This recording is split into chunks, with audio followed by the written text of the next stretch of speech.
The governor of the state, Monday Okpebolo, shocked a crowd of protesters and activists on Monday when he joined the group to protest against the Benin Electricity Distribution Company. The protest was put together by the organized Edo People Against BEDC Oppression group in Benin City. Okpebolo, while addressing the crowd, agreed with them that BEDC is not doing enough. Let's take a look. We are all youth. Is that not so? Yes. Are we not Edo youth? Yes. So I've come to join you on the protest. The only way we can fight them is to bring stakeholders into this business of distribution. Yes.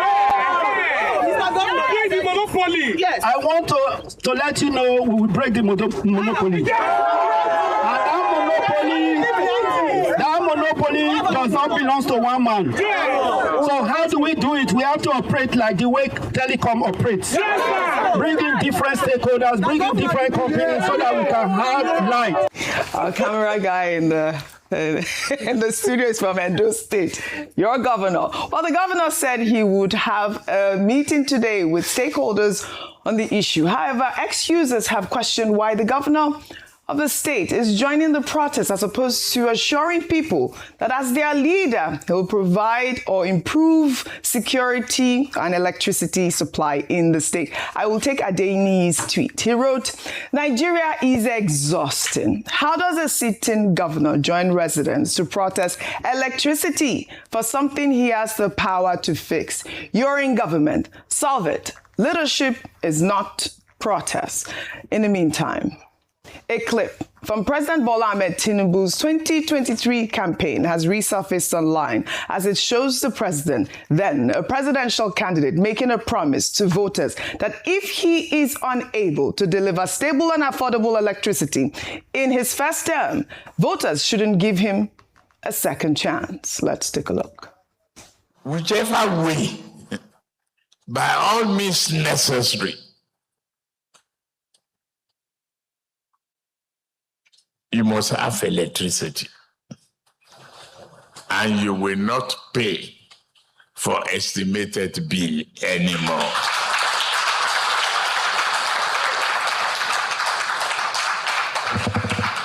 A promise made will be a promise kept. If I can't keep the promise and I come back for second term, don't vote for me. That's the truth. Unless I give you adequate reasons why I couldn't deliver. And it's convincing enough.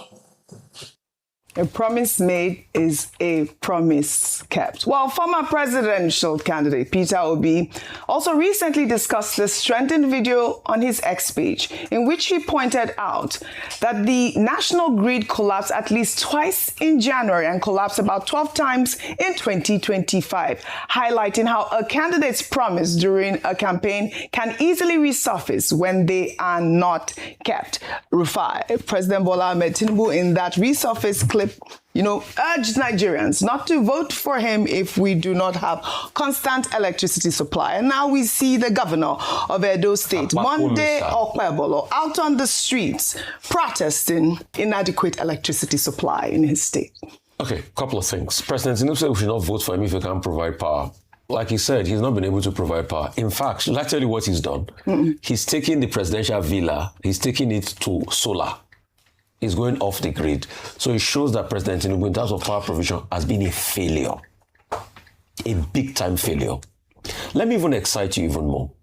President Tinubu promised the electricity operators that last year was going to pay their over 4 trillion legacy debt. Today, that debt has gone up to 6 trillion. President Tinubu keeps dribbling them. The other day, the Nation newspaper came out to say that there's been a body set up to be able to evaluate and check if those monies were actually correct, and they beat that money to about 2.8 trillion. The electricity operators came out to say it's a lie. So the government is playing politics with power. They are not ready.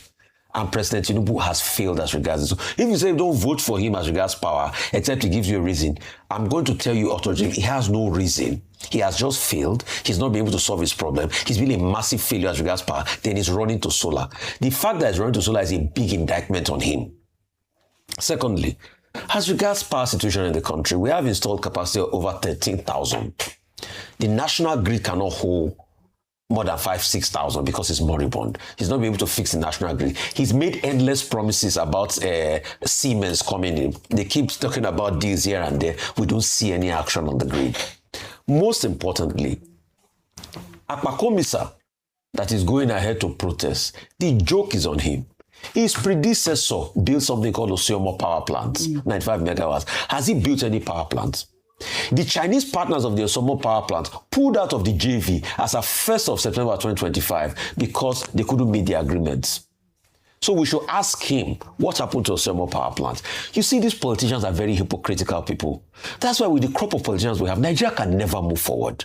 That's why you have a level of insecurity. The state is obviously overwhelmed. Ayo, you are seeing a losing state. You are seeing South Sudan in the making. You are seeing Somalia in what is happening in Bauchi. A losing state. A state where bandits are raiding people. People are running away. Terrorists are raiding people. Look at them running away. It's the same people this Nigerian state want to come and ask taxes from. And they are making new tax law for.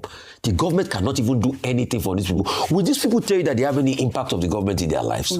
So you can see, plus Akpakomisa that is going to protest because his own father, Tinubu, that he said if Tinubu does not enter, he will resign. His own father has failed nationally. He thinks BEDC does not want to give power to their customers. It's because of the failure of his own father on the national scene, President Tinubu, that he's saying he's going to resign if he does. If people don't vote, I want to give 2 million votes in Edo. Do you know how many million voters? I don't even know how many million voters that are coming out to vote in Edo. I say I want to give 2 million votes for. It's because of his failure of his father at the national level that BEDC. How many votes did he get himself? I don't even know. I don't even care to know. Okay. So if his father failed on the national scale, he's not going to protest against BEDC and harass BEDC, say they are not doing well. They are not doing well. They are not doing well. Yeah. And he has Osiomo power there. Yeah. They've not been able to fix Osiomo power because he has not even built new power plants. Should be they've passed the law that states can now, adapt their own power. How many power plants has he been? How many investments has he brought to the states that regards power? The Osioma one that is there, they left it. These guys are a bunch of jokers. All right, but the bigger picture really is about electricity. And, we do need constant electricity supply in Nigeria.